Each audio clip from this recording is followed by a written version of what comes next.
So let's go. Kyle Shanahan. He announces who the quarterback is. We knew that already, but he says this is Trey Lance's team. Jimmy Garoppolo, he is finally cleared. And some veterans, they speak out on just the topic of playing with a young rookie quarterback and what's going to be expected of them. Training camp is here. 49ers take the field today. You know what it is, man. San Francisco 49ers morning show. Let's go. Intercepted.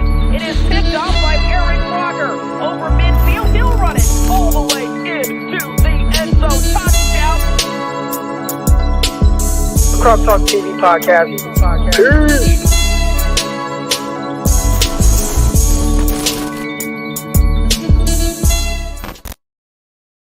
Welcome to another episode of the San Francisco 49ers Morning Show. I'm your host, former NFL and AFL defensive back Eric Crocker, and y'all know what it is, man. One of the hosts of Locked On 49ers with my co-host Brian Peacock. We come at you 5 days a week, so make sure y'all tune into that, subscribe to that, YouTube, all that good stuff. And also, man, we are right here, right now on the morning show, so make sure you like, subscribe, click the notification bell, all that cool stuff that they tell y'all to do. Helps with algorithms and stuff like that. Man, I'm still trying to figure out, like, what the hell is this algorithm thing? I don't even really know exactly what it means, but why do they make it so complicated? Like, why can't it just be, man, I post a caption that says 49ers, Jimmy, I don't know, Trey Lance, and then, like, that picks up steam. But it's like, it got to be a specific way. You got to label it a specific way in your description. You got to use certain tags, like use 3 tags, not 2, not 1. I mean, it's like, come on, bro. Come on, why has it got to be so difficult? Anyways, I'm glad y'all found this show, however you found it. I always talk about how, former NFL Arena League player, and I like to show off my ring every once in a while, man. What y'all know about it? That's a little bling bling. Look, it's too blingy for even the camera, you feel me? I like to show that off just a little bit. I learned a lot. I learned a lot playing in the Arena League. I learned a lot just with my time in the NFL, and I talk sometimes because obviously the 49ers are going through this right now. And sometimes I talk about the situation that I got to see kind of firsthand and just what it looked like. And when I was with the Jets, right, because you got to remember, I came from the Arena League, balled out as a rookie. First of all, I don't want to say I didn't have any aspirations of playing in the NFL, but I've talked to some of y'all about my journey, and I just never thought it would happen. Ever. I was never the guy on Pop Warner. You know, some guys, like, they score all these touchdowns in Pop Warner. They're the guy, everybody's like, man, he's going to the league. Like, they never said that about Eric Crocker. All right. Then high school, like, I was ineligible multiple times because of grades. Then I went to junior college. I flunked out. And then I had a son. And then I'm doing all kind of crazy stuff. Then I finally go back to junior college at the age of, 21? 22, damn near? Get a scholarship, go D2, go to the Arena League, and then boom, all of a sudden, I'm in the NFL. All right, but anyways, my time in the NFL with the New York Jets, there was a little bit of a quarterback thing going on there. Mark Sanchez, his first 2 years in the league, people forget this. They went to back-to-back AFC championship games, the New York Jets with Mark Sanchez. And by the time I had got there, and because I want to say Mark Sanchez was a rookie in 2009, so I want to say maybe 2009, 2010, they went to the AFC Championship game. They wrote a great defense and a run game. Well, the team wasn't as good in 2011 and 12, right? And they said, all right, we're going to go draft a quarterback 2013. So they drafted Geno Smith. So I was there for that, like kind of the changing of guard, kind of what it looked like. Mark Sanchez going from him to Geno Smith. I was a rookie with Geno Smith. Obviously, I was there. I reported in April? Because I signed in like February or something like that. And then, the veterans, I got to report with the veterans in April for OTAs, all that good stuff. And I got to kind of experience Mark Sanchez and kind of the leader that he was, his interaction with the players, his interaction with me and some of the guys there. And then from that to, oh man, they drafted Geno Smith. Now, Geno slipped in that draft. A lot of people thought he'd be a first-round quarterback. He ended up being drafted second round. He was upset by that. But he comes in and, it's clear, damn, did they drafted Geno Smith to play over Mark Sanchez? Now, that wasn't the number 3 overall pick, and they didn't have to trade up for a guy like we saw with the 49ers. But just kind of seeing that dynamic. And Mark Sanchez was really cool, kind of like what we hear about Jimmy Garoppolo. I never felt like Sanchez was like, man, F this rookie, right? Like, and Gino was a little different. And that's why kind of the next year you hear about him getting punched in the face and broke his jaw or whatever. But I remember my time with Gino and seeing him during all that time, right? Like mini camps, OTAs, training camps, all that stuff, and kind of what he was going through. And you could just see the stress.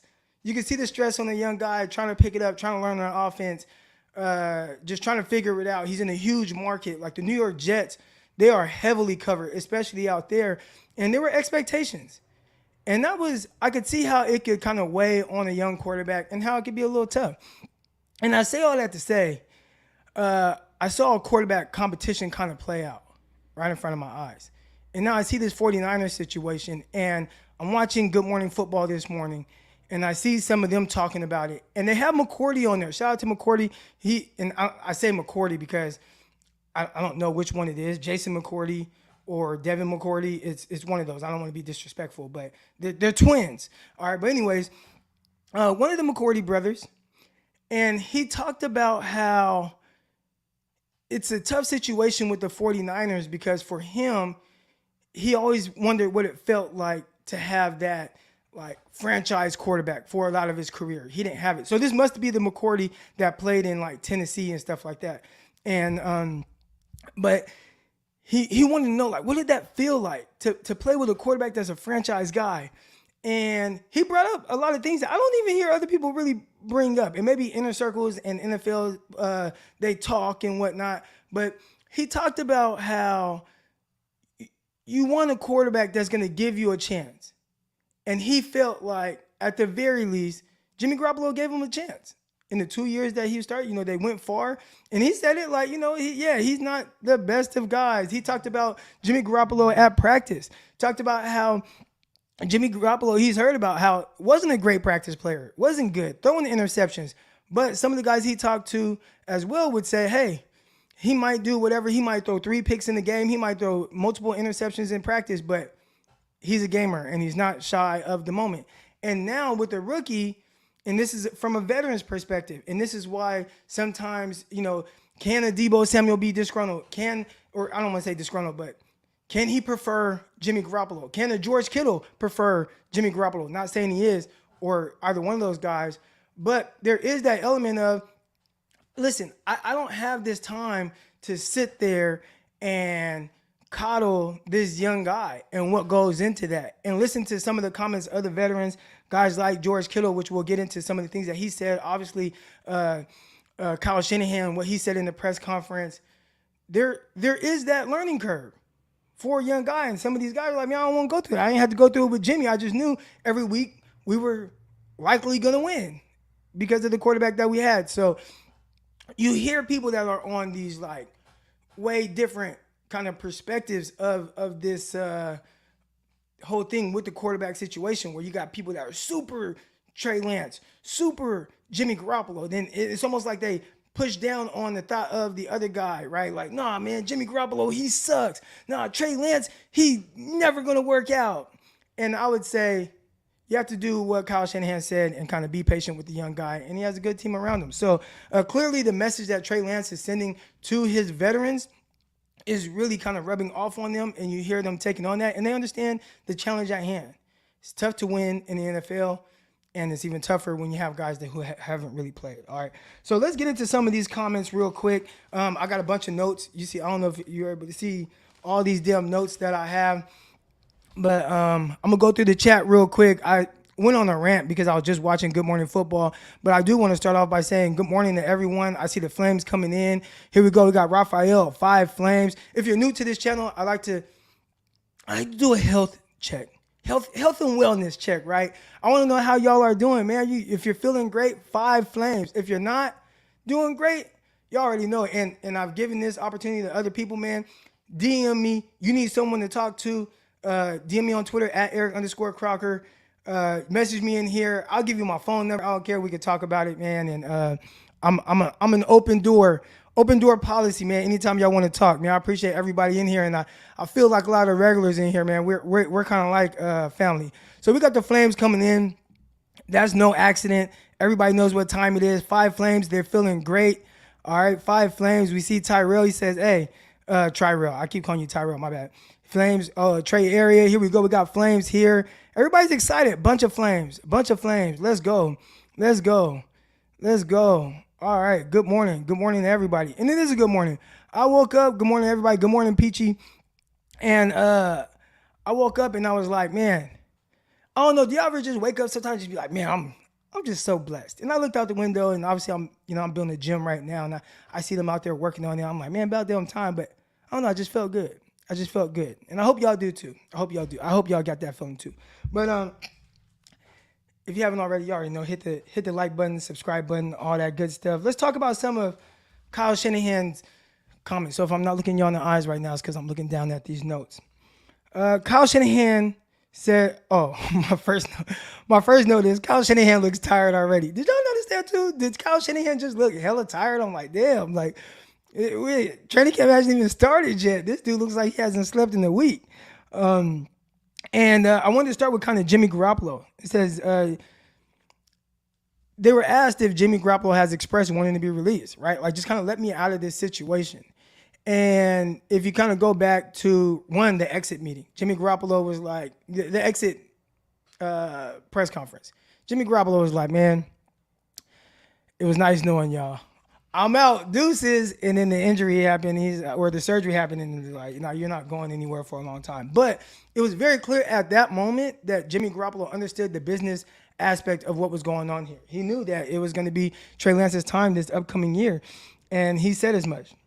And I say that to say, there's a lot of people, I see some of the comments like, man, Jimmy Garoppolo, he's just done so wrong. Like, no, Jimmy knew what time it was. He knew what time it was, and he understands the business aspect of all this and what they're trying to do here. All right. Jimmy has reported. Jimmy also took his physical, and he previously was cleared by his doctor to throw. Now he's been cleared, like officially cleared by the San Francisco 49ers doctors. Now, that doesn't mean that he's going to take the field and just be full go. It sounds like it's going to be another 3 weeks before he's like fully ready to go, be able to do everything that the team wants him to do. But he's cleared in the sense of being able to go through drills. It sounds like they're just going to have him kind of throwing on the side of the field. He will not be practicing with the team. Everyone's on the same page. And I think that was really good to hear with the situation. And when I say everybody, I mean the people that matter the most.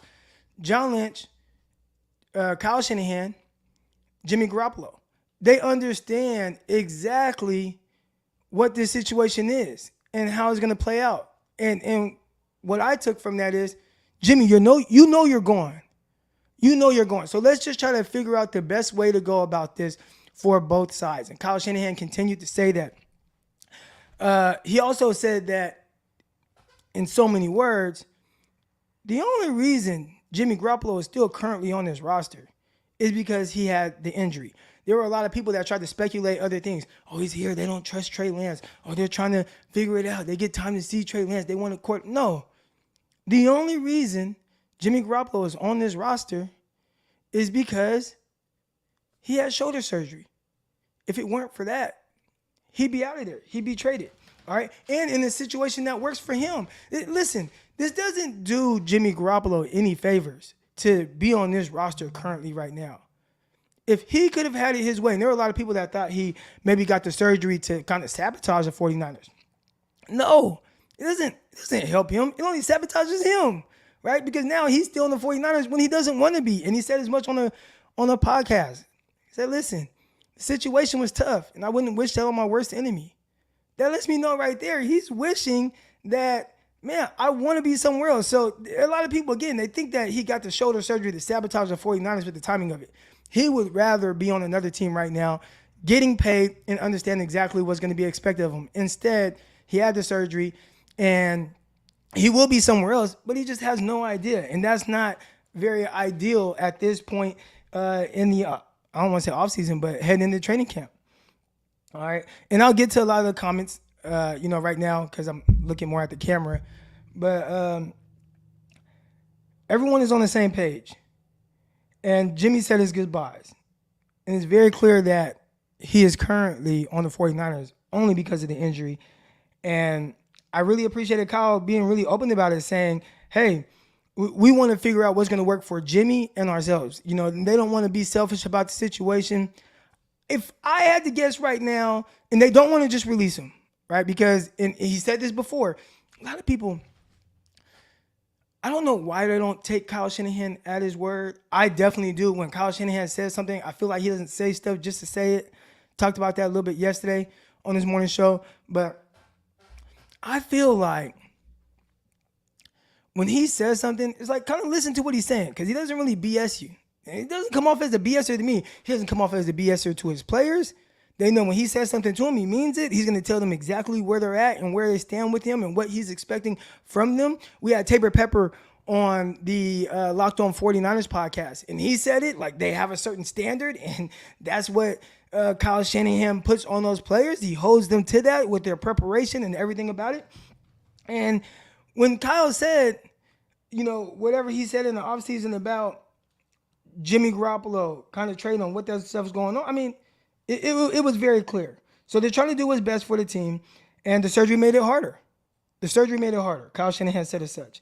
So he also said, hopefully he's traded soon. And I respect that. They just want this whole thing resolved. Now, this is Trey's team. He said that. And here's the thing, because again, listen to Good Morning Football, listen to what they have to say about this. And I heard one of the guys, if you watch the show, it's the guy that kind of like sits to the left of your TV screen. Can't think of his name. He was on the, what's that reality show on MTV back in the day?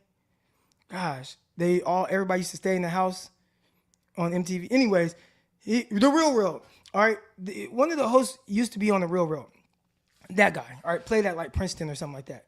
Anyways, he talked about the risk. And it's like, dude, we hear all the time, no risk it, no biscuit, right? I feel like if you try to play it safe, all you're going to get is safe results. Anytime in life, anything that you're doing, when you think about it. When you have all tried to play it safe in your life with certain decisions, and it's like, it's a little risky, I'm not going to do it, you get minimal results. Now, I'm not saying every time you do something that's risky, it just super pays off. But if you want something to really hit, something to really pay off, you're probably going to have to take some risk. I listened to something about millionaires, rich people, wealthy people. And most people that are rich and wealthy, it's not just like one move that they make. Like, oh man, you know what? I just save my money and I end up getting rich. No, you're not going to get rich off just saving your money. You're not going to be wealthy off just saving your money. You got to take risk, whether it's an investment that you ended up hitting on, a risk like Jerry Jones buying the Dallas Cowboys, emptying his account to buy that team, and then all of a sudden it's the like biggest, richest, most money-making organization in the world.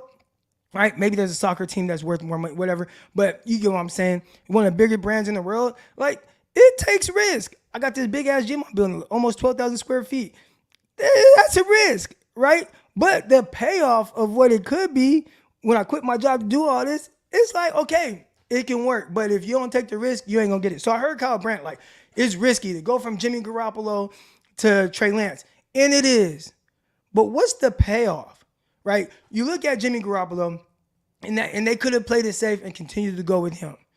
And I feel like a lot of results that the 49ers have gotten so far are that of someone that kind of played things safe. What do I mean by that? And this is Kyle Shanahan. What do I mean by that? Kyle, he played it safe by not looking into a quarterback 2017. And remember, they didn't even like look into Deshaun Watson, which obviously now we find out he's a weirdo, but Deshaun Watson, Patrick Mahomes. It was like, nah, I know Kirk Cousins. I'm going to go that route.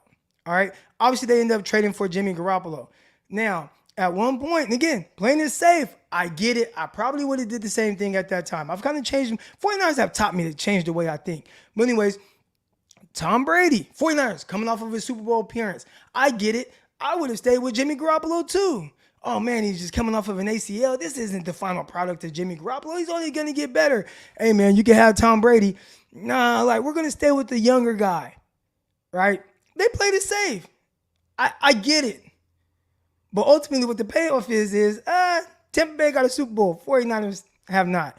And Jimmy is solid. You can win games with him. But how far is he going to take you? How far is he going to take you?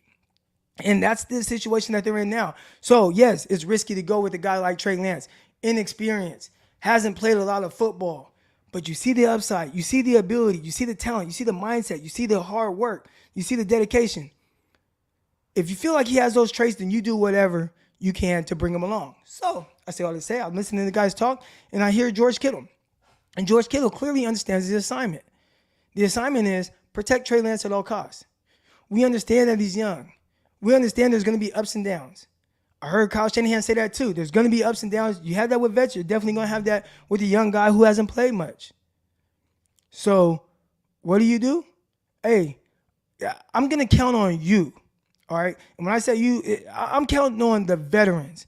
Trent Williams, George Kittle, Nick Bosa, he's veteran now, right? Deebo Samuel, offensive line, Mike McGlinchey, Jimmy Ward, Fred Warner. 49ers have a lot of elite players. I'm counting on all of you to pick up this young guy because he's going to need it. We cannot put everything on his shoulders. Now, 3 years from now, yeah, all right, hey, Trey Lance, let's go. But right now, we can't make you we can't need you to be the guy, right? And Jimmy wasn't the guy. So pick up this young guy the same way that you picked up Jimmy Garoppolo when Jimmy was recovering from the ACL. And the play was really weird, right? Had his ups and downs. But, man, can we play good around him and carry him to where we have an opportunity to win games? And Kyle feels like Trey Lance, at the very least, has the ability to where, hey, if this game is close, we're good. But it's very clear that the players all understand the assignment at hand. We have to play our best ball.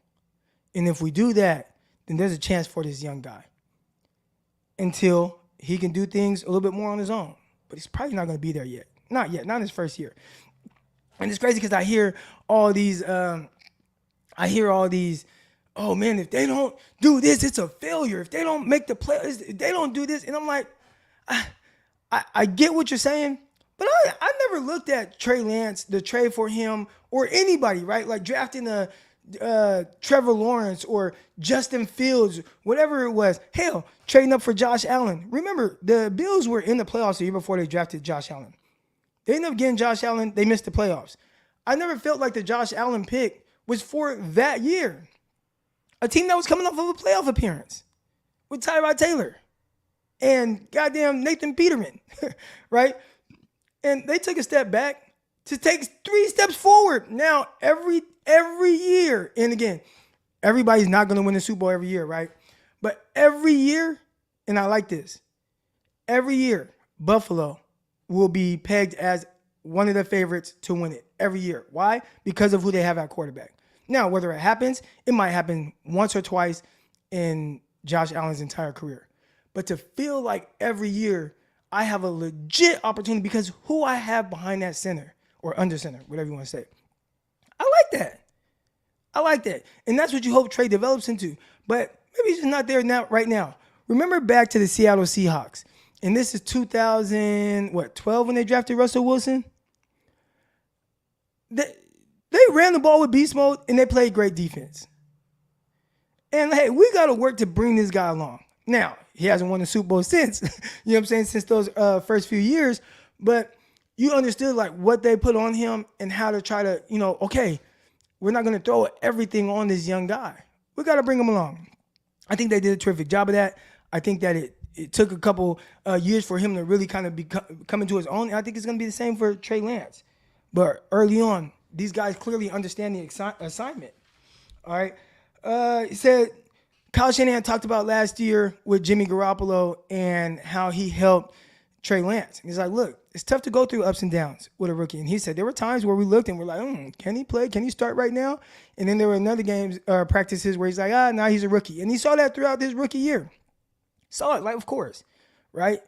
And then you hear it from Kyle Shanahan. You heard it from George Kittle that whoever Trey Lance was from last year's OTAs, his rookie year OTAs, and who he is after this past OTAs.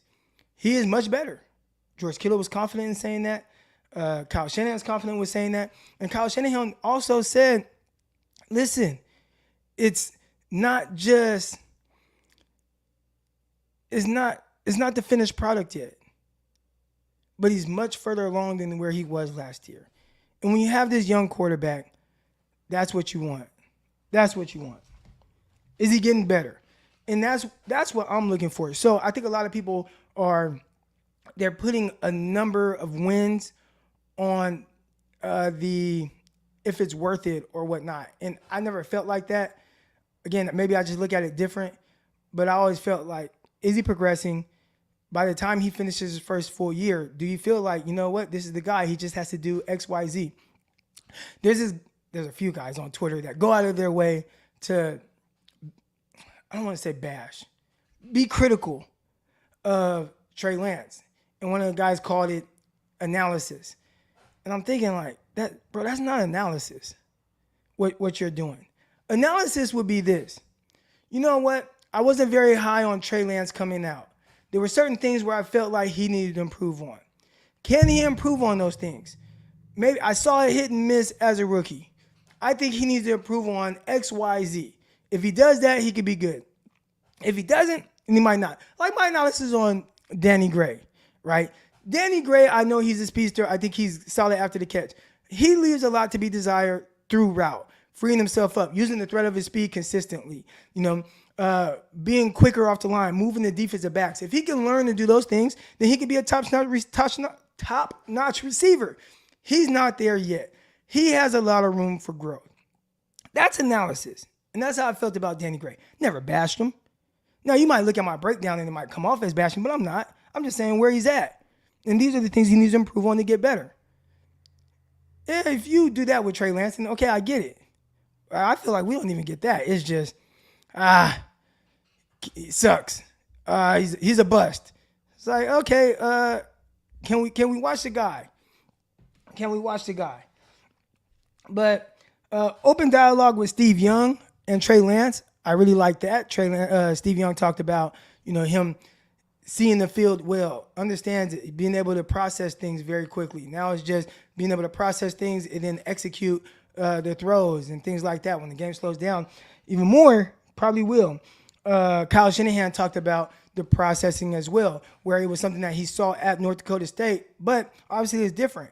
Being able to process that North Dakota State and effectively deliver a pass as opposed to the NFL where things move faster and those windows are smaller. There's an adjustment there, and he had to go through that as well. And then someone asked him about building a running quarterback offense. And Kyle said, look, I don't view Trey Lance as a running quarterback. I just view him as a quarterback that definitely can use his legs, but he plays from the pocket, and that was what we liked about him at North Dakota State, and that's what he did at North Dakota State. Played a lot under center, play action, turn his back to defense, deliver passes to all levels of the field. Pro-style offense, it was good. It was good. And they asked him if he had a running quarterback, would he want to have a running backup quarterback or something like that? And he was like, well, yeah, if my offense was a running quarterback offense, but it's not. He's a passer, and I have Nate Sudfeld, and I like Nate Sudfeld. And he kind of lied a little bit. Usually he's not a BSer. He talked about Nate Sudfeld and said that he was like athletic or something. He ain't athletic. No. Maybe he can move a little bit. Maybe if it just fully breaks it. I was watching the game from last year, and Tom Brady, he ran the ball like 3 times in one game for like 10 yards each. Like, yeah, Nate Sudfeld could do, like, if the Red Sea parts and Nate Sudfeld takes off, okay, I can see it. But he ain't athletic. All right. But I know I'm talking a lot right now. I'm definitely about to open up the floor and read more of the comments that are coming in. It's Trey Lance time. It's Trey Lance time. And I'm very optimistic in who he'll be in 2 to 3 years. Kyle Shanahan said be patient. Everybody around him knows the assignment. It's tough, man. High expectations for the 49ers. He doesn't have a real chance to just be like a first-year player. Kyle also touched on the offensive line. Says it's going to be almost like musical chairs. Competition in the interior. Daniel Brunskill is going to get some time at center. Knows he can play guard, knows he can start at guard, but can he play center? Some of the rookies are going to have their opportunities to play at the guard positions if need be. If they don't see what they like or if they don't like what they see, then they can go out and get a veteran. And they have the personnel department that's looking into veterans and people that they potentially can bring in. And then again, I talked about George Kittle. He talked about Trey Lance and the different dynamic that he brings. He hasn't played with a quarterback like that, so he's excited about it. Talking about how, a play that's typically 4 to 5 seconds. Now, when you have Trey Lance, it could be 10 seconds, and that can free guys up, and he can throw and make these plays on the move. And we've seen that from a lot of guys in the NFL right now. Haven't seen it from the 49ers very often. Jimmy, every blue moon, but definitely wasn't his game. More of a timing and rhythm thrower, which is fine, of course. But having that off-script ability is definitely something that you would like to see. I was watching, what game was it? It was Kansas City Chiefs and the Chargers. And Mahomes and Justin Herbert, they're going back and forth. And I'm watching both of these guys, and I'm like, man, yeah, they play from the pocket, but, man, they are making a lot of plays off script. They are making a lot of plays off the move. And I'm not one to say you have to win like that. But it definitely helps, and it definitely puts a different type of pressure on defenses, coordinators that have to try to plan for that. It's hard to game plan for that. It's hard to scheme for that. And it makes it tough, especially when you have guys that can definitely free themselves up. And I think the 49ers have those type of weapons. But, all right, now I'm going to definitely get into the chat. I haven't been looking at the chat at all. We're going to get into that now. I want to give y'all the chance to come on live, so come on live. Here we go. Let me get the shared link. Invite. Boom. I appreciate everybody that's in the chat right now. Feel free to let me hit that. Boom. Let me copy that whole thing. Boom. And boom. Here we go. All right. That's the link right there. That's the link for y'all to come on live and discuss this. How you feeling? You feeling good? You feeling great? You feeling optimistic? What are your expectations? Do you have a record prediction? Those things are tough. Again, what are your expectations for Trey Lance? Because now it's his team. Everyone knows that, and they're behind that. The veterans know, hey, we got to play our best football for this young guy. And I like that, understanding what the assignment is. I like that. Hit the like button, hit the subscribe button if you haven't already. Appreciate everybody's in here. Frontline Sports, you see it? You see the hat? I need to wear more often. Man, this camera, I'm not going to lie, boy. It's HD. Y'all can see it's a little hot in here, a little hot in my office. But appreciate everybody's in the chat right here. Here we go. I got a couple people coming on right now. We got Swanee D first. Eddie DeBarlo? How's it going, Crocker? Oh, man, it's good. Eddie, how you doing? I'm doing It's okay good. if I call you Eddie D? Yeah, it's perfectly fine. All right. I'm not going to lie. It kind of creeped me out at first. But we're good, though. We're good. How you doing? I'm doing great. I feel like we had a celebration last night. All fans, or many fans, have been waiting for this. We all kind of knew it, but it's good to actually hear, Kyle say it and every other 49er repeating the same thing. So it's a great thing.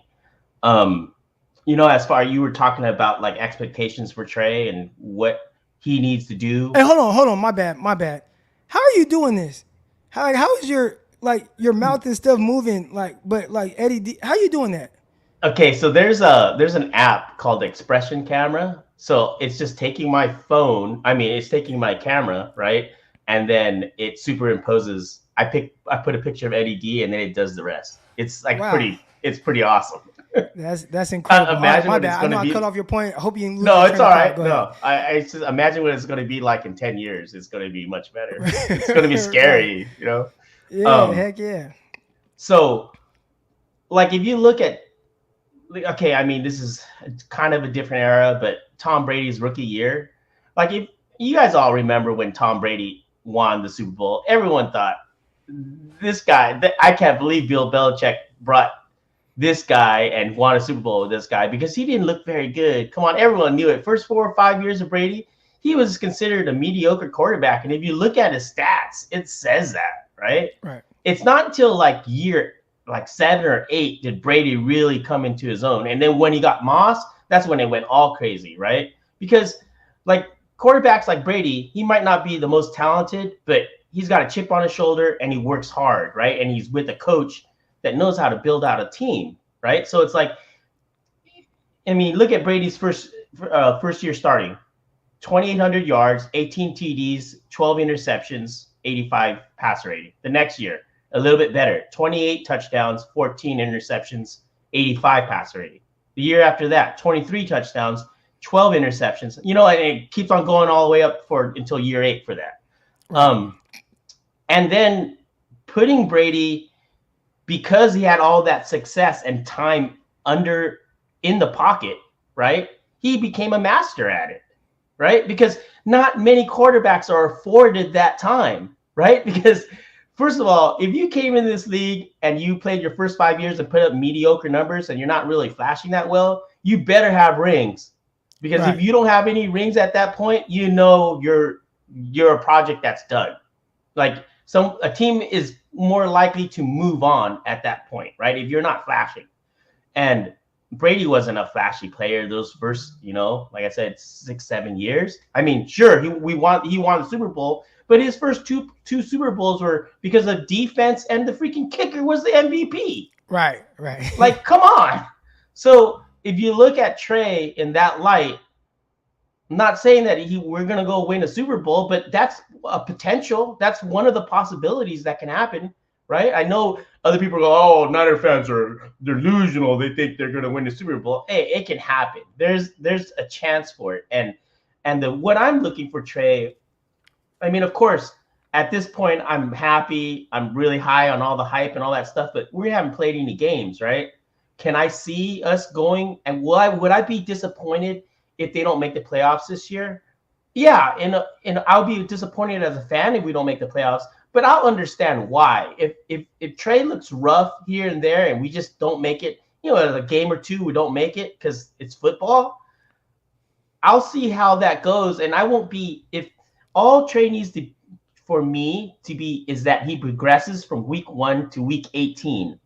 Some of the things that I see that I want answers for is his early game jitterness, right? Because we've seen that, right? Both games, he starts off really bad, like where you're kind of like, oh my God, right? It looks right, like, you know what I mean? Like, this doesn't look right? And then all of a sudden it's like, wow, he turned it around. So I'd like to see that smoothed out a little bit more. It'd be great. Like if he started off at the Bears game and it's just cooking, that would be a great sign for me, right? Like that would be like, oh wow, okay, cool. We haven't seen that yet. We haven't seen him like perform right off the bat.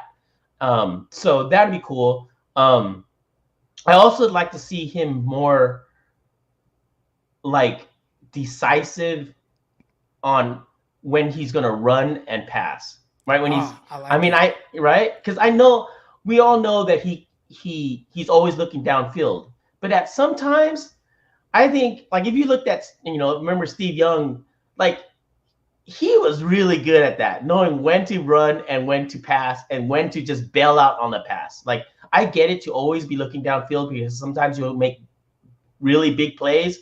But if it's like 3rd and 8, just get the first down. You know what I mean? Like, that's what your mind should be. Get the first down and see what happens and then just live through another, series, right? Set of downs.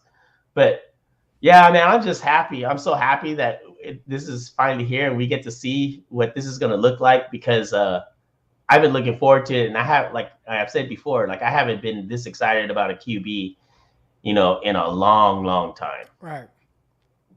All right, man. Eddie D, I appreciate you coming on. I like your perspective. Thanks, man. Thanks for having me. All right. You have a good one. Here we go. I got a nice little lineup of guys that want to come on. Appreciate everybody that's in the chat right now. Hit the like button, hit the subscribe button, click that chat down, hit that like button, help everybody find this here. I want to bring on next my guy, King Sersky. What up, Sersky? Croc, what's up, man?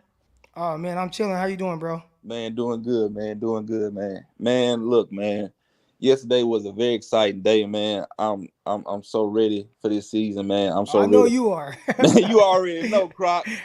You already know, man.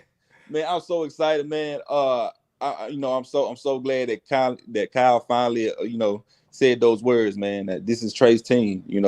Uh, Kyle's letting it be known they're ready to move on with Trey, and I'm so ready for this season to start, man. I think Trey's gonna do well this season because when you look back at last season, he has the game experience. I mean, it was times where he came in games to help out to help the offense out, and then he started 2 games last season against the Cardinals and the Texans, so he has that experience. He knows what it's like. So I'm really excited for him, man. I think he's gonna play very well. I think Kyle is gonna be in his bag with him, and I think he's going to be in his bag with him early.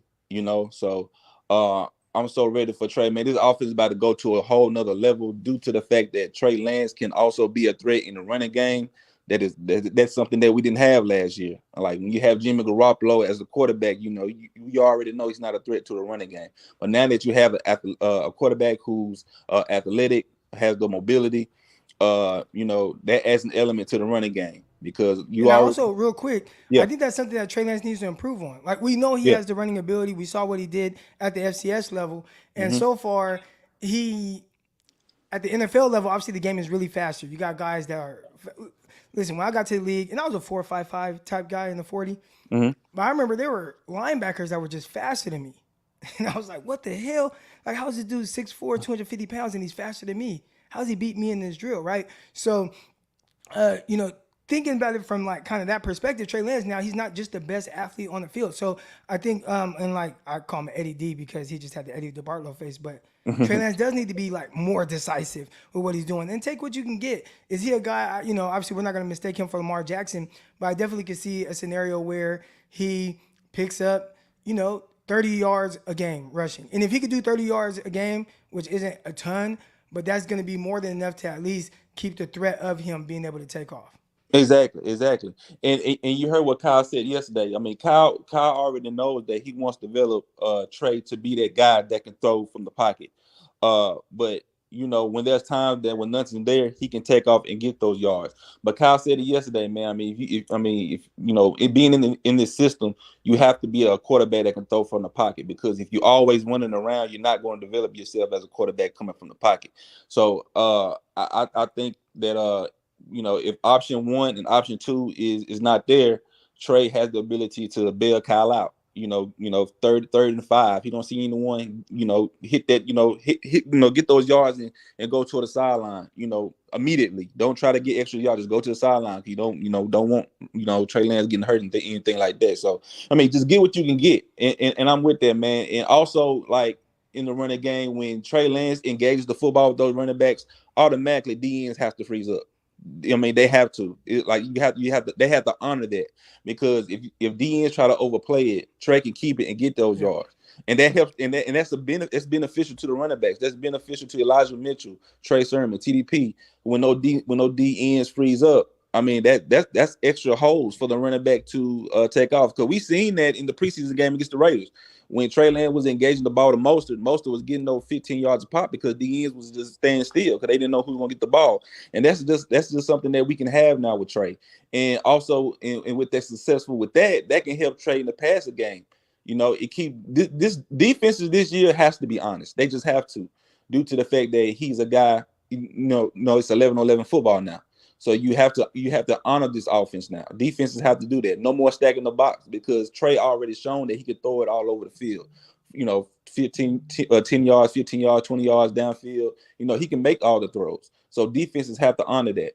And that's why I believe this offense is going to go to a whole nother level. And Kyle definitely knows that. So Kyle's going to definitely be in his bag, man. And all we need from the defense is to continue to be consistent. And hopefully we can flip the field more. If we can flip the field more with the defense with turnovers, that's also going to help this offense put up more points. So I think Kyle has a great roster ahead of him this year, and I just can't wait for this season to start, man. And we'll see how this ends up, man. Hopefully, Trey go out there, man, and we can put up 30, 40 points a game with this offense, man. I believe Kyle has the team that can do that. So and the quarterback that can do that. So I'm just excited, man. I know they practiced today, so I'm just so excited that this is Trey Lance's first year as QB1, and I'm ready to roll. Let's go. Appreciate it, Croc. All right, Sirski. All right, let's go. I like it. Talked about their being practice today. I'm excited to see that. Also, I have somebody on the ground right now, a beat writer from the San Francisco 49ers, somebody has been covering the 49ers for years now, coming on later today. So this ain't the only show we're doing today. We got another one at 5 p.m. Pacific. I'm excited for that as well. But so keep it locked for that. Also, real quick before I forget, because, I got all this, I'm kind of, I guess you could say producing a show is like I'm talking about topics, listening to y'all, bring y'all on, thinking about everything I have going on. Gift basket with a jersey. All right, so I'm having a giveaway tomorrow. Be on live. I'm doing a giveaway. I'm giving away this 49ers gift basket with all this stuff in it, 49ers stuff. Also, I will have you tell me, whoever I pick, what jersey you want. All right, and I will buy that jersey and send it to you. All right, so be here tomorrow live for the giveaway. Haven't done that, but I want to really, and I say me, but really the person that, he's in my ear all the time. My guy Chris right here. Chris, he's like, Croc, got to give back to people. Give back to the people. And he's damn right. What's good, Chris? How you doing? Good morning. What's up, Croc? Happy Wednesday. Happy first day of practice. Yeah, what are you excited about? I mean, obviously, Trey Lance, but is there anything else that you're looking forward to hearing about? Just the competitions. I mean, the competition at running back, the competition at safety, the competition at nickel, the competition in the offensive line. I called this the year of competition. There's a lot of players that's going to be battling for positions, and I think we are a pretty deep football team, and I love that there's going to be a lot of battles, in camp, and I think that will make us stronger as a football team. That people really you can't you've had one bad practice that may drop you down. I know when I was in junior college, and we would practice, and our offensive coordinator, he would you had one receiver have a bad practice, the next the next practice you may have been dropped down to fourth on the depth chart. So competition, and you know this better than anybody, Croc. Football, you got to build up those practices. You got to build up good practices. Got to stack them up. Exactly. Create good habits, no bad habits. So I'm excited for that. Overall, because I know you kind of asked for a prediction on the season as well. I mean, you don't have to give one, but if you want to. I'm going to give one. I've been out there saying I believe the team could go 13-4 or even 12-5. I think the defense is going to continue to lead this team, even if Trey Lance is extremely amazing. I think the defense is going to lead this team. Most of the time, it's the defense that you want, to lead your team. If you look at last year, the 49ers, by season's end, had the best defense in the league. I mean, I know people have Buffalo. I know Buffalo finished number one, but sometimes you can't always just look at the numbers. You got to look at what you see, and I mean, you can't tell me there was no defense playing better than us. And I mean, we were on the streak where we were shutting down teams' run games. We were allowing around 60 yards per game, a 3.3 yards per carry. Forced had 18 sacks, 12 turnovers.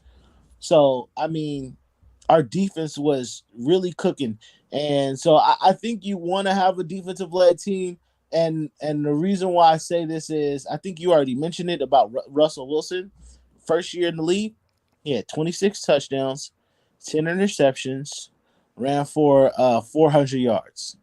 Seahawks won 11-5. As you know, it was a defensive-led team. And then the following year, I believe, they went to the Super Bowl, right? I think that was a year because first year went to the playoffs. They lost to the Falcons, I believe. Second year might have been the year they went to the Super Bowl. His first year was 2012, and then the second year, 2013, 49ers. Yeah, it was the Yeah, second year. 2013 season, 49ers Yep. lost to the Seahawks, I believe. Yep. And he had 26 touchdowns, 9 interceptions, 3,300 yards. I try to tell people, like, if y'all remember those Seattle teams, Russell Wilson wasn't the guy that y'all think that y'all know him as today, throwing 35, 36 touchdowns. No, this guy 27 touchdowns, 24, 25 touchdowns. Mainly did a lot of rushing. I think his second year he had over, which is way more, but I think he had like 700-800 yards rushing his second year in the league. So I definitely think that we can have that type of season from him. Actually, no, he had 500 yards rushing in the second year in the league. So those are the expectations we would kind of want from Trey Lance. 25, 26 touchdowns, run for 400 or 500 yards, limited turnovers. I think 10 interceptions, 9 interceptions, not that bad. Yeah. Just limited turnovers. Manage the game. Let the run. And the Seattle, as we know, was mainly a running offense. So as the 49ers and what Shanahan likes to do, we like to run the ball. That is his bread and butter. Shanahan loves running the football. And so I definitely think that the 49ers, that's why we got all those running backs. I'm truly excited for Trey Sermon. I don't think people really realize when he was at, and I think because you watch a lot of college football, when he was at Oklahoma, remember, he had a couple of injuries and he started losing his snaps to the running back Anderson. And so he ended up transferring to Ohio State. And then in Ohio State, things was cool. And then, man, it just took off for him. Yeah, he finished strong. Finished that season strong. Finished very strong. So people can doubt Trey Sermon all they want to. They can count Trey Sermon out all they want to. But I think this dude has a chip on his shoulder. He's going to need to. He's going to need to because, Elijah Mitchell kind of took his shine last year, obviously.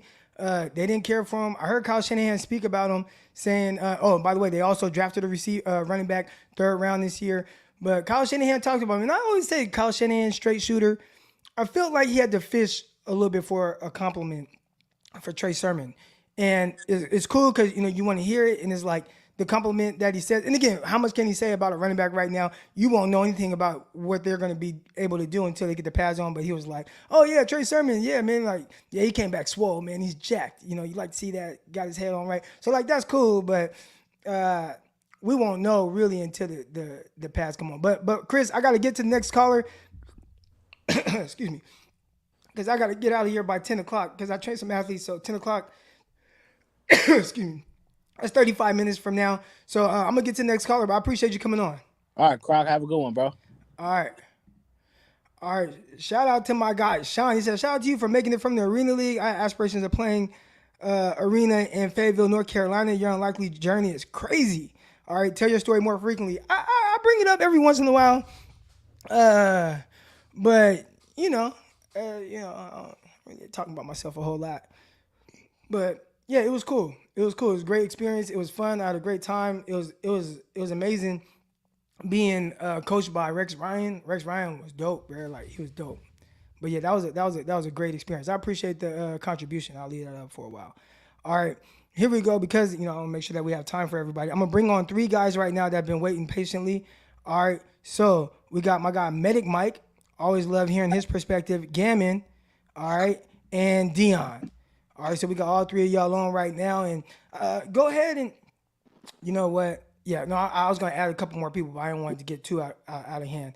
But I'll let Medic Mike kind of set the stage here and talk us through a little bit about kind of, obviously we knew, right? We knew that Trey Lance was going to be the guy. It was kind of, especially after hearing the Tim Kawakami thing, there was a lot of speculation on how everything would exactly play out.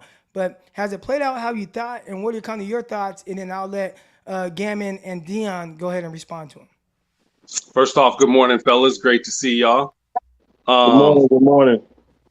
One thing I'd like to start off with was some of Kyle's comments. And one thing we touched on in the past, I was really, really, really happy to hear him say. When he talked about the off-schedule plays and how this is going to be an adjustment for both him and Trey. We talked about, Kyle's rigidity, how he likes things done a certain specific way in the offense. But we also know the dynamic and the unpredictability that Trey Lance can bring to an offense. So to hear him acknowledge and almost be self-aware that, hey, and he specifically mentioned, if the one's there, maybe you don't see the one, but you pick up the first down anyway, you can't be too mad at that. You get over it. It's all about moving the chains. So I was really happy to hear him talk about that and how it's going to be a growing process for him and Trey kind of learning each other. So what do you guys think about that? Deanna, I'll let you go for that one, brother. Oh, appreciate you, Gammon. So I'll say this. I'm finally happy. Kyle finally did what I asked. It took forever, but it finally happened. He finally said out his mouth, this is Trey's team, so I'm good. And as far as the progression thing, I'm just glad that he understands that. And I'm glad that he looks at Trey as a in-the-pocket type of quarterback that can run, versus that. Croc, I did want to go back real quick and tell you I agree with you. Ain't no way in hell Nate Sudfeld faster than Trey Lance. Because it was really wild for him to say that. Like, he might have the fastest 40 time. No, I guess you could technically say that because they don't have a 40 time on Trey Lance. But he is not the athlete Trey Lance is. He damn near ran a 5 flat. His shuttle time, not good, 3 cone. And that's fine, right? Like, I mean, the game is played from the pocket first. But just for him that, just say that. And it's like, bro, you're a liar. But go ahead. Yeah, I had to laugh on that one because I was like, really? He just out here trying to just be boastful and braggadocious about something that everybody knows is not true. But as far as Lance, he's going to progress through the season. He's going to have his ups, his downs. And there's going to be continuous ebbs and flows. As far as that's concerned, I'm glad that Kyle sees that. I know that Lance understands that. And I hope the fans understand it. We have to be patient with this young man. And I honestly appreciate all of Kyle's comments when it came to Lance yesterday, because he's basically saying, hey, look, I helped Jimmy along, and I'm going to do the same thing for Trey. The only difference is, I'm counting on this kid to take me where he couldn't. So him understanding the progression and time frames and that it's going to take a little bit, it's even better because when a head coach can see that, but they're already impressed with the progression that you made from year 1 to year 2, even with the limited amount of time he was on the field, that just tells me that they saw whatever they needed to see, and that's why they were comfortable moving forward. Real quick, I do want to bring up this from Jason Taylor, not to be confused with the Miami Dolphin, but he says, be patient. Man, this is a Super Bowl roster. And it's like, I feel like you can be patient with Trey Lance while still having Super Bowl aspirations, right? Mm-hmm. And essentially it's kind of what Chris alluded to as well, where just know that if the 49ers win, it's not going to be all on the rookie, or I say rookie because he hasn't really played, but on the first-year starter's shoulders, right? So there might be ups and downs, just like we've seen from Jimmy Garoppolo. There has been a lot of frustrating moments with him. I think maybe a lot of people a little bit less patient with him because it's like, well, you're an 8-year veteran doing some of these things. It shouldn't look like how it looks and as shaky at times as it is. But with a young guy, and again, I won't be the person to say, and I see this a lot, oh man, well, if Jimmy was shaky, Jimmy was up and down, and they reached the Super Bowl, they reached the NFC Championship game with him, imagine what they could do with Trey Lance, who can play better. And I think there's a scenario where, although Trey Lance plays better in moments, one thing Jimmy did do was he was solid on third down, and he moved the sticks. And I think that's where Trey Lance needs to improve the most. Third down, the things that really help contribute to wins. So if you do start stacking up his better talent with being more efficient, on third down, then yeah, I think you could see a better version. But again, you still have to be patient because those are things we haven't necessarily seen yet, and he has to kind of grow into that. But go ahead. Sorry to cut y'all off. Oh, no, I'm throwing it back to Medic Mike, or Gammon, my bad. Go ahead. Yeah, no, for sure. I just want to say, if you haven't already, hit the like button, and then just kind of going off of a thing. I just wanted to give a shout out to you, Medic Mike, man, because I struggle with the anxiety and stuff like that, and you've always been on here, kind of splitting your airtime with me. I'm usually so frenetic a lot of times on these calls, but I'm getting a lot better. And so thank you for that too, Croc, for giving me this kind of just this space to grow. I'd actually do I the think it's wrong for thing. all I'd of go us, back. man. Like I don't got this stuff figured out. I just get on here and hit record I'm not. and start talking. But yeah, go I'm ahead. not natural like this. Like I like Dion and Medic Mike, especially Medic Mike, man, are just like they're natural. They're easygoing. I can't think like right now as words are coming out of my mouth. It's like hard to get thoughts in. So it's just I always appreciate some people how they can do that. Because I'd go back and I'd read the comments whenever it would just be me just talking to you, Croc, and a lot of them would just be discouraging and toxic, and I probably shouldn't have been going back and reading those comments. But whenever I would kind of duo with Mike, I just noticed that the comments were like positive. And so with that, Mike, like I am serious. Like whenever we get a chance to, hopefully this season, it'd be a blast to go actually watch a live game with you, that sort of thing. But as far as like the Y'all goals gonna for watch a live game with me? Like what the heck? Hey, what about But- me, man? Nah, go ahead. You're good.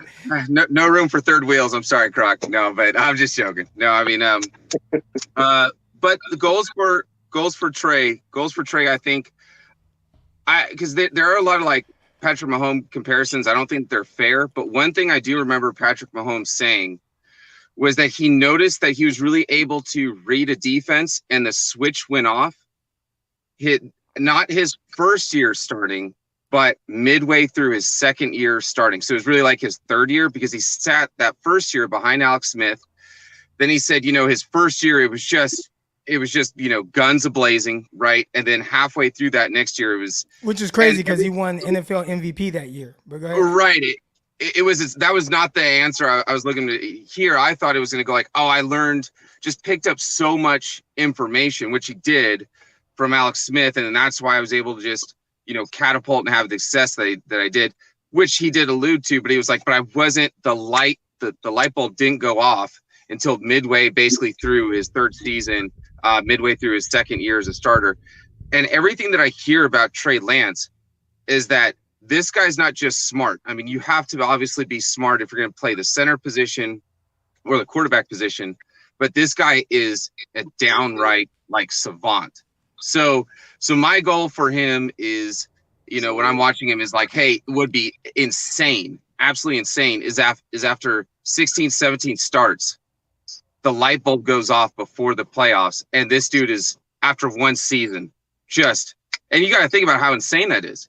This dude is just reading these NFL defenses. The other thing too is, like Dion said, ups and downs. I don't think a lot of fans, and you've heard me say that too before, Croc, is I hope fans give him at least eight games to just kind of get into some kind of a rhythm, because I think that his accuracy, just like Josh Allen's, is going to be on point, and then other times it's going to be a little scattered, and then he still has that development process. When you listen to Kyle Shanahan speak, the amount of like how the emotions that Kyle Shanahan says, like he's excited for Trey to do well, but then whenever they talk about Trey not doing well, it's like his excitement level to be a part of that journey. Like he seems more excited about Trey having a misstep or what we would perceive as a failure. Good catch. But he's aggressive about it. And I'm like, I've met some people that cannot wait for some semblance of failure.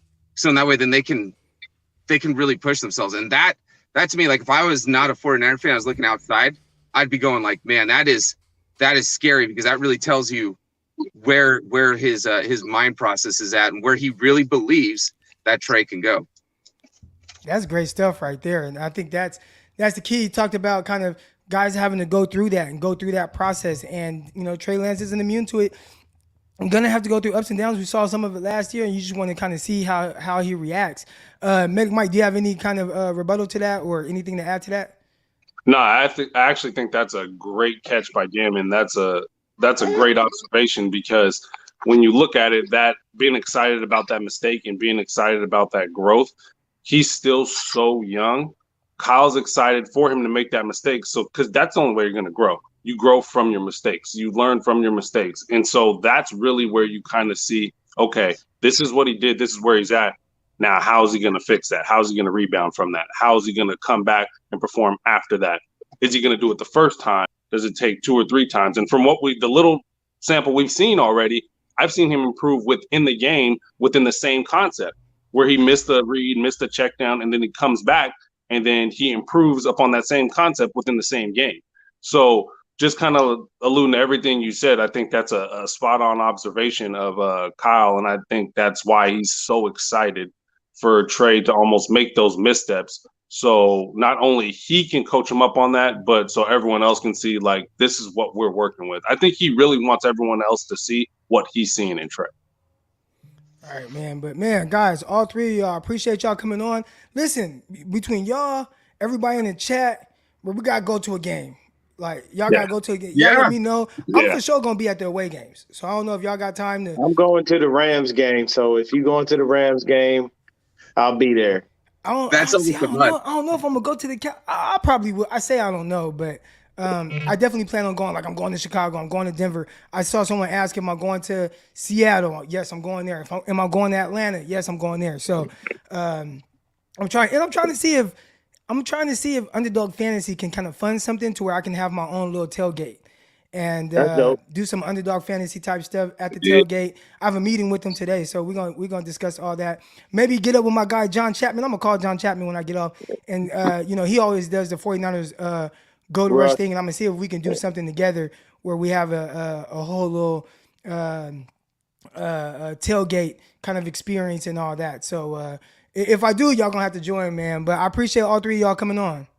Of course, Yes, man. sir. Hey, 12-5 and 13-4. Those are my expectations. All right. I hear you. All right, y'all. All right, here we go.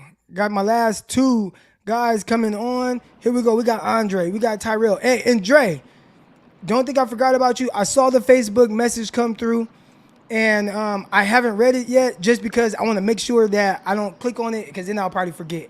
So I'm going to go down to the mail today, and I'm gonna mail you that book, that 75 hard book. I might have it. For sure. It's all love, bro. I appreciate that, man. Yeah, Top of the morning to you. Yeah, good morning. How y'all doing? Top of the top. Good. Go ahead, Awesome. brother. I'll let you lead it off, man, or however you want to do it, Croc. Go ahead, Tyrell. Yeah. So, believe it or not, I got a different take. I believe in Trey Lance. Really, more than anything, I just believe in this regime. Like, I'm really excited about Kyle and what John has built. And I get a lot of the back and forth, Jimmy or Trey, or I just trust the regime. You know what I mean? So absolutely. I'll just stick with that. As far as the Trey thing, I'm very excited. I just wanted to give a different take. I don't know if you guys knew this. My favorite person in the organization, the whole San Francisco 49ers organization, has something in common with San Quentin Prison, Golden State Warriors, and actually, I've met him when I was actually in Stockton. Real 209? At the Youth Authority, right? You know where I'm going with this, Croc? Who? Chaplain Earl Smith. So underrated. Chaplain Earl has been there through the Harbaugh era. He's probably been there before that. But he's the chaplain for the Golden State Warriors. He's also the chaplain for San Quentin. He talks to death row inmates, but he also talks to multi-million-dollar quarterbacks. What a job. What a position, right? Yeah. So that's just my take. I don't like to say, hey, I'm a Christian or Muslim or Catholic. I'm just spiritual. And I love that guy can go and spread love and joy. And imagine the death row inmates on a bad day thinking like, you gonna come in here and talk to me about, all this nice things that are going and being positive. I'm gonna die soon, right? And then he goes the next day and he convinces, a multi-million-dollar quarterback that he has what it takes to win a Super Bowl. That is so amazing to me. Awesome. And if you guys don't know him, look up his journey. He's an amazing guy. He started a program when I was actually in the Youth Authority called the Impact Program. Incarcerated men putting away childish things. And it started with a bunch of death row inmates. So they would come and talk to the youth. And I just wanted to put that out there. That's my favorite person in the organization. You said his name what? Earl Smith? You said his name Chaplain. What, folks? Yes, sir. Chaplain Earl Smith. Okay. All right. Look that Okay, guy up. bet, man. Get a I appreciate that, bro. yeah. Yep. Yeah, That's and awesome. okay, okay. Whole different take. I took you to a whole different place, but I just had to get that out there. That's my favorite player in the whole organization. Yeah, I Nah, you like it. good. You good, bro. Yeah. Oh, hey, Craig, I just want to tell you too. I did the 4:30 wake up. You know what I'm saying? Like we was talking about yesterday. So Yeah, I did it. I did it this morning, bro, and I feel great. So I'm gonna try to keep it running. But but yeah, I've been up man. since So 3 a.m. I woke up early, got my workout in, watched did some stuff. I mean, I feel great. I feel great. see, I ain't there yet. I ain't there yet, boy. But now, so real quick, man. I know you gotta go in a bit, but so I'm really confused by the Trey Lance slander, not from the media or people that aren't 49er fans, but from the fan base. Like some of the fans are really concerned, and I just don't understand it, bro. Because, like, okay, just for some context, right? If I look at Trey Lance just as an individual, standing alone, right? If you look at his journey, he first of all, he's a young dude, right? What is to when the season starts or something like that? Yeah, he's 22 now. Is that right? Yeah, Okay. So he's 22 now, super young. So he was a 21-year-old rookie, super young for a rookie. That's number one. Number two, the boy only played in what 2 games his last collegiate season, right? Or 1 game because of one COVID. game, and it wasn't even really a game that he like prepared for. It was a game where it helped like his teammates like get scholarship money or something like that. So Right. like he knew he wasn't playing a full season or anything like that. It was one of those things where it's like, all right, I'll play in this game if it helps my teammates. Boom. Okay. Right. Then the next step. The boy didn't even have an NFL offseason. He was preparing for the draft and all that other stuff. So he he didn't even have a real offseason. He comes in to a team that has a complicated offense. The dude had some spot plays. He had a play against Detroit where he threw that touchdown. He had some spot work against the Green Bay Packers where he ran that keeper in, right? Then he gets thrown into the fire in Seattle because Jimmy gets hurt. And correct me if I'm wrong, didn't he have a 2-to-1 touchdown to interception ratio that game? Then he like throw one to Deebo Against and the then he like Seahawks, he ran threw one 2 in, right? touchdowns, 0 interceptions. Okay, so 2-0, boom. Then he gets his first start at the time against a Arizona Cardinals team that had a top 2 or 3 defense They were the in the best team in the NFL. NFL at that time. Thank you. Okay. And we were one. He played well enough that we were only about 1 score away from winning the game. Mind you, up to that point, the entire offense, outside of leading up to Cardinals game, because he knew he was going to start. So I believe they knew he was going to start. So the game plan was probably centered around Trey. But up until that point, he wasn't getting a lot of work. He the number 2 quarterback. Right. He's not getting work like that. You know that, how that go. He They ain't were getting preparing snaps him in more practice. through being a scout team player and just kind of getting the reps of being other players that they're going to be playing against and just like, trying to learn Right. that way, but nothing that was geared towards him. And my bad to cut you off, but No, you good. that was one thing that You Kyle helping my Shanahan kind of point. elaborated on, like learning Trey Lance, understanding the things that he does well. What does he not do well? What is he not comfortable with doing? And he didn't get that opportunity last year. He didn't get the opportunity to No. really, truly learn Trey Lance, how he clicks, how to call plays for him, how to really put him in positions to be successful. And Right. you could see him freestyling it against Arizona, and then you could see him have a little bit more of an understanding against Houston, but you just want to Yes. continue to see him kind of build on that. And now having an offseason where everything is catered towards him, that's why you make that decision. That's why you don't have it be Yes. a competition. There are some people that are Right. like, oh man, I would like to see it be a quarterback competition. Well, no, because at the end of the day, this first of all, it's a business. We understood what we did when we traded up for him. So Yes. yeah, we gave him time. We gave him time to learn all that. But now I have to truly learn and understand the way this quarterback ticks, how he thinks, his Yes. strengths, his weaknesses, and build my offense around that.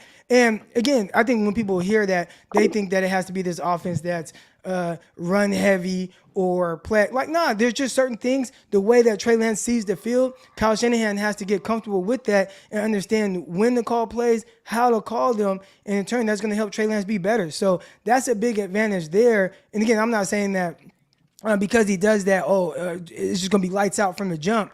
But it Right. should be just a little bit more comfortability with what you see from Trey Lance. Exactly. And then I think the last thing I wanted to say was I think better Mike said it, and you just said it right now. In that Houston game, he had a 90 and over a 90 QBR, right? And he progressed within the game. Like that second, I would say the last drive before half, leading up to, and he almost he almost completed a dime in the corner of the end zone to IU, I think right before half, when he Yeah, that improvised was a good and throw. that was a good throw, right? And how And many times have we seen that? Like, how many times over the last 4 or 5 years have we seen a quarterback get to the second or third read and throw a go route, right? Like, we don't see that, right? He looked left, we don't. he's looking, he scans the field, he comes back right, and he lets it rip down the field to Ayuk.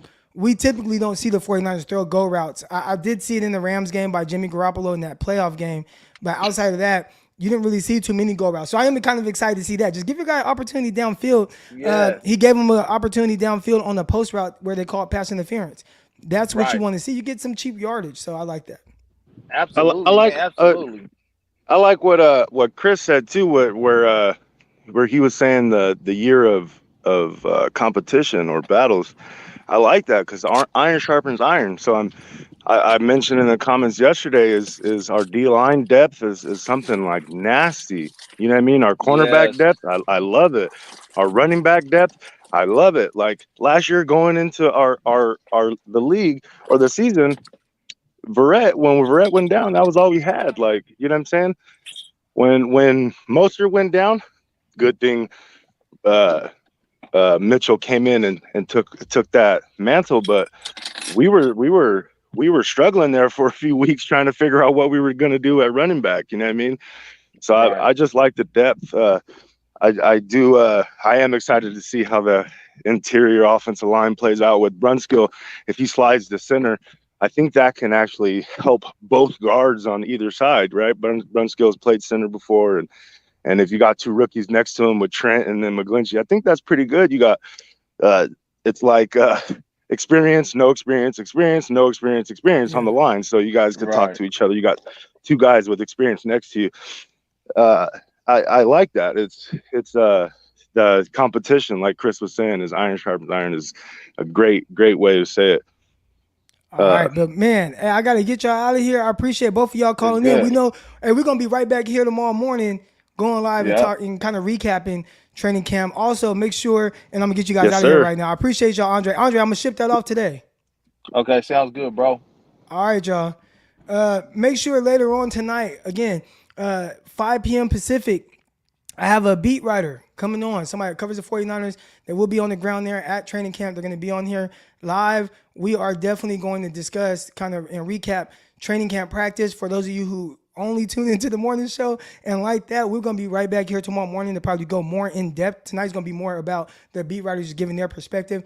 Tomorrow morning, more in depth, give all of our thoughts on certain things we're hearing. How did day one go? All right, so if you like this show, hit the like button, hit the subscribe button. Also, tomorrow, giveaway. So if you want a jersey, if you want the gift basket with the 49ers stuff in there, make sure you tune in here, right here, live tomorrow. I'm going to pick a random person. It's going to be like this. I'm going to be looking at the camera, scrolling through. Make sure y'all commenting, and then boom, click it. And all motor mobile, he would be the one that gets the prize. So make sure y'all tune in tomorrow. Make sure you are commenting often. The more comments, the better chance you probably get to win the giveaway with the gift basket with the 49ers stuff in it, with the jersey, all that good stuff.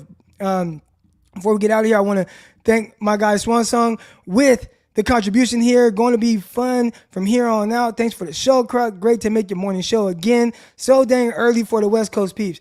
I know it's early, but it's got to be early, I think.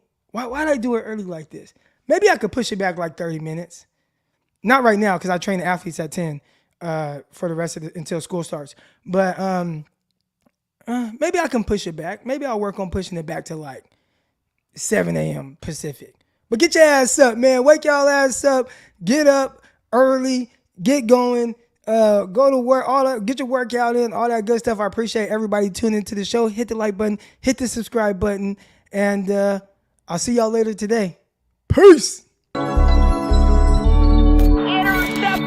It is picked off by Aaron Crocker. Over midfield. He'll run it all the way into the end zone. Touchdown. Croc Talk Team Podcast. Peace.